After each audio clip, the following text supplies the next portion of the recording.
ቴሌኮም መልካም የፋሲካ በዓል።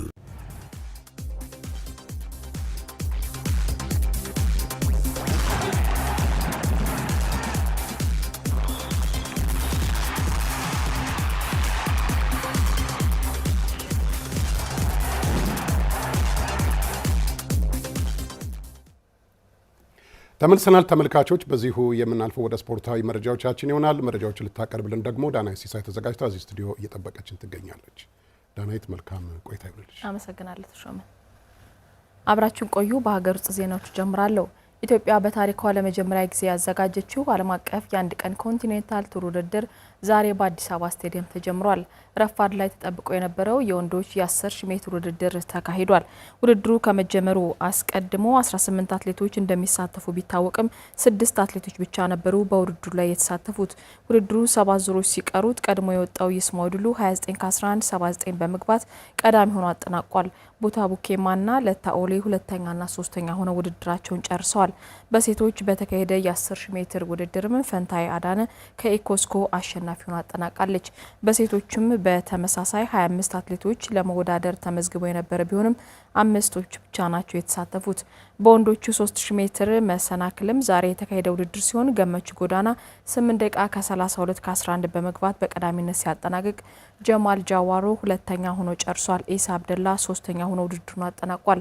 የኢትዮጵያ አትሌቲክስ ፌዴሬሽንም በውድድሩ ያልተሳተፉ አትሌቶችን በተመለከተ መግለጫ ሲሰጥ በውድድሩ ላይ ለመሳተፍ በርካታ ኢትዮጵያውያን አትሌቶች ተመዝግበዋል።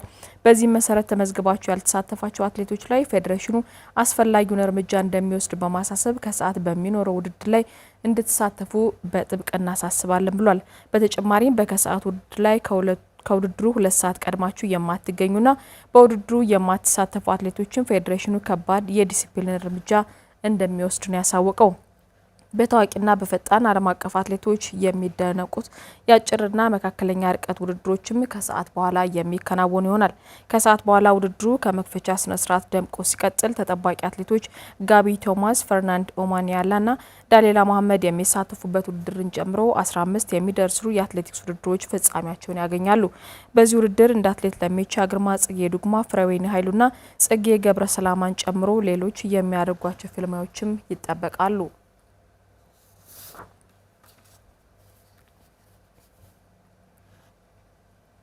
በቱርክ አዘጋጅነት ሲካሄድ የቆየው ከ18 ዓመት በታች የአውሮፓ ሴቶች ውድድር ትላንት ፍጻሜውን አግኝቷል። በተጋባዥነት ተሳትፏን ያደረገችው ሀገራችን ኢትዮጵያም 4ኛ ደረጃን ይዛ አጠናቃለች። ኢትዮጵያ በምድቡ ያደረገችውን 2 ጨዋታዎች አሸንፋ ነበር። በ2 ጨዋታዎች ተሸንፋ 4ኛ ደረጃን ይዛ አጠናቃለች።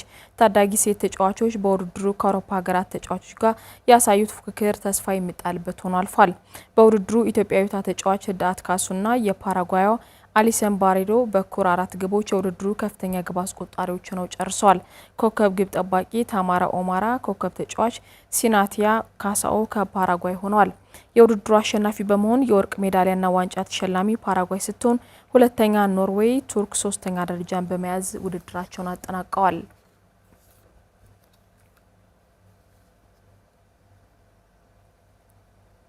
የሲቢኢ የኢትዮጵያ ፕሪሚየር ሊግ 28ኛ ሳምንት ዛሬ በሚካሄዱ 2 ጨዋታዎች ይጀምራል። በሐዋሳ ዩኒቨርሲቲ ስቴዲየም ሊጉ ዛሬ ሲጀምር ፋሲል ከነማ ከመቀሌ ሰባ እንደርታ የሚያደርጉት ጨዋታ ተጠባቂ ነው። ፋሲል ከነማ በ42 ነጥብና በ4 የግብ ክፍያ 5ኛ ደረጃ ላይ ሲገኝ የዛሬውን ጨዋታ ማሸነፍ ከቻለ ሌሎች ጨዋታዎች እስከሚከወኑ ድረስ ነጥቡን 46 በማድረስ ወደ 2ኛ ደረጃ ከፍ የሚልበት እድል አለው። ፋሲል ከነማ በ27ኛ ሳምንት ጨዋታው ከወላይታ ዲቻ ጋር ተጫውቶ 1-0 ማሸነፉ ለዛሬው ጨዋታ የተሻለ ስነ ልቦና እንዲኖራቸው አድርጓል። በአንጻሩ መቀሌ ሰባ እንደርታ ባለፈው ሳምንት ወልዋላ ዲግራት ዩኒቨርሲቲን 2-1 አሸንፎ መምጣቱ ፍክክሩን ተጠባቂ እንደሚያደርገው ይገመታል። ሆኖም ግን መቀሌ ሰባ እንደርታ በሊጉ የደረጃ ሰንጠረዥ ግርጌ 1 ደረጃ ከፍ ብሎ በ26 ነጥብ መቀመጡ የክለቡን የወጥነት ችግር ያሳያል። ጨዋታውም ቀን 9 ሰዓት ይጀምራል። በሊጉ ሌላኛው ጨዋታ ባለፈው ሳምንት በመቀሌ የተረታ ወልዋላ ዲግራት ዩኒቨርሲቲ ልክ እንደነርሱ በሲዳማ ቡና ከተሸነፈው የኢትዮጵያ ንግድ ባንክ ጋር ምሽት 12 ሰዓት ላይ በሐዋሳ ዩኒቨርሲቲ ስቴዲየም ጨዋታቸውን ያደርጋሉ።